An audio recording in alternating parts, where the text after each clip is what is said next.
సింగరేణి అధికారుల నిర్లక్ష్యం కారణంగా పర్యావరణ పరిరక్షణ కార్మికుల సంక్షేమం పడకేసింది. రామగుండం రీజియన్ 1 పరిధిలో అధికారుల నిర్లక్ష్యంతో కాలుష్యం కోరలు చాచేస్తోంది.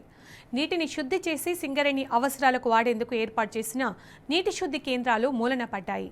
సింగరేణి అధికారుల నిర్లక్ష్యంపై స్థానికులు, కార్మిక సంఘాల నేతలు మండిపడుతున్నారు.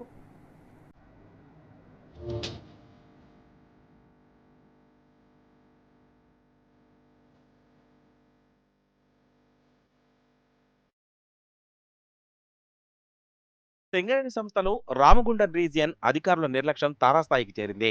కార్మికుల సంక్షేమం కోసం వేల కోట్లు ఖర్చు చేస్తున్నామని చెప్పే యాజమాన్యం తాగునీరు కూడా అందివ్వలేని పరిస్థితి దిగజారింది. నీటి శుద్ధి కేంద్రాలతో పొల్యూషన్ కాకుండా చూస్తామని చెప్పిన యాజమాన్యం చేతులెత్తేసింది. RG1 పరిధిలో STPల నిర్వహణను గాలికి వదిలేసింది. RG12 ఇంక్లైన్ వద్ద 2x200 NTP కోసం లక్షల ఖర్చు చేసిన అధికారులు నిర్వహణను మాత్రం గాలికి వదిలేశారు. కాంట్రాక్టర్ STP నిర్మాణాన్ని పనిపూర్తి చేయగా నిర్వహణ చేపట్టిన సివిల్ డిపార్ట్మెంట్ అధికారులు నిర్లక్ష్యం చేశారు. STPలో దొంగలు పడి భారీ మోటార్లు ఎత్తికెళ్లినా ఇప్పటి వరకు అధికారులు పట్టించుకోవడం లేదన్న విమర్శలు వినిపిస్తున్నాయి. సరైనటువంటి మెయింటెనెన్స్ లేకపోవడం వల్ల ఆ చెరువులో కలిసినటువంటి నీటి వలన చేపలు చనిపోయినటువంటిది ఆ గ్రామవాసులు చెప్తున్నటువంటిది. మెయింటెనెన్స్ లేకపోగా ఈరోజు అది దుర్వినియోగం అవ్వడము, అది ఉపయోగకరంలో లేకపోవడం, నిరుపయోగంగా ఉండడం, దానిని ఎవరో దొంగలు సామాన్లు, ఇనుప సామాన్లు ఎత్తుకుపోయేటువంటి పరిస్థితుల్లో ఈరోజు RG1 యాజమాన్యం దాని మీద ఏం శ్రద్ధ పెట్టింది? ఈ సివిల్ వాళ్ళు మెయింటెనెన్స్ ఏమైంది? లేకపోతే ఈ ఆరోగ్యానికి సంబంధించినటువంటి హెల్త్ వాళ్ళు ఏం చేస్తూ ఉన్నారు? లేదు అని అంటే ఇక్కడ ఉన్నటువంటి సెక్యూరిటీ వాళ్ళు మరి ఆస్తులను ఎందుకు కాపాడలేకపోతున్నారు? నీరు కానీ ఇంకా మసినీరు కానీ ఏదైతే వస్తుందో దాన్నే ఇస్తూ ఉన్నారు. దాంతో ఇవాళ పొలాలు పచ్చగా కాకుండా ఎర్రబడి నాశనం అవుతున్నటువంటి పరిస్థితి. కాబట్టి ఇవాళ కలుషితమైనటువంటి ఆ నీరును కూడా ఏదైతే మంచిగా చేసినటువంటి బాధ్యత వాళ్ళ మీద ఉన్నది. టెండర్లను గోల్మాలు చేసి ఇలా కార్మికుల కష్టాలు దాన్ని పాలు చేసేటువంటి పరిస్థితి ఉన్నది. సింగరేణి ఆస్తులు కాపాడాల్సిన సెక్యూరిటీ విభాగం STPలో జరిగిన మోటార్ల దొంగతనంపై ఇప్పటికీ మాట్లాడడం లేదు.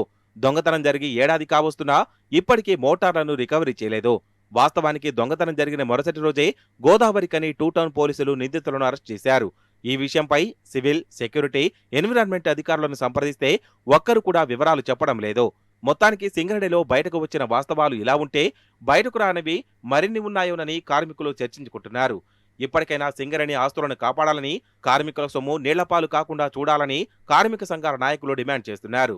3 సంవత్సరాల నుంచి సింగరేణి ఫిల్టర్ చేసి వాటర్ ఇస్తాను. ఫిల్టర్ చేయకుండా OC5 పడ్డాక నుంచి మళ్ళీ డ్రైనేజ్ వాటర్ వస్తుంది. డ్రైనేజ్ వాటర్ వలన మాకు ఏ నష్టం జరుగుతుందంటే చేపలు మొత్తం చనిపోతుంది. మళ్ళీ డ్రైనేజ్ వాటర్ ఫిల్టర్ చేసి పంపుతానని వల్ల మేము నమ్మకపడి మేము రోడ్ ఇచ్చినాం సింగరేణి OC5 కొరకు. మాకు ఆ ఫిల్టర్ బెడ్ కూడా నిరుపయోగంగా అయిపోయింది. వాటర్ వస్తలేవు.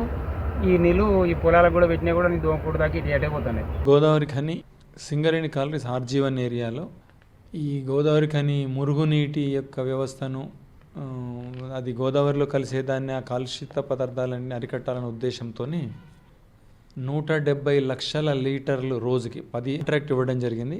అది 2022లో ఆర్డర్ ఇవ్వడం జరిగింది. 2023 డిసెంబర్ కల్లా కంప్లీట్ కావాల్సి ఉండే. వివిధ కారణాల వల్ల, కాంట్రాక్టర్ వైఫల్యం వల్ల, కొన్ని కారణాల వల్ల అది డిలే అవ్వడం జరిగింది.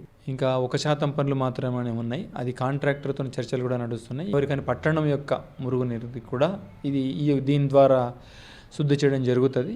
దీనికి 5 ఏళ్ల పాటు కాంట్రాక్ట్ ఇవ్వడం జరిగింది. దీని మెయింటెనెన్స్ కూడా.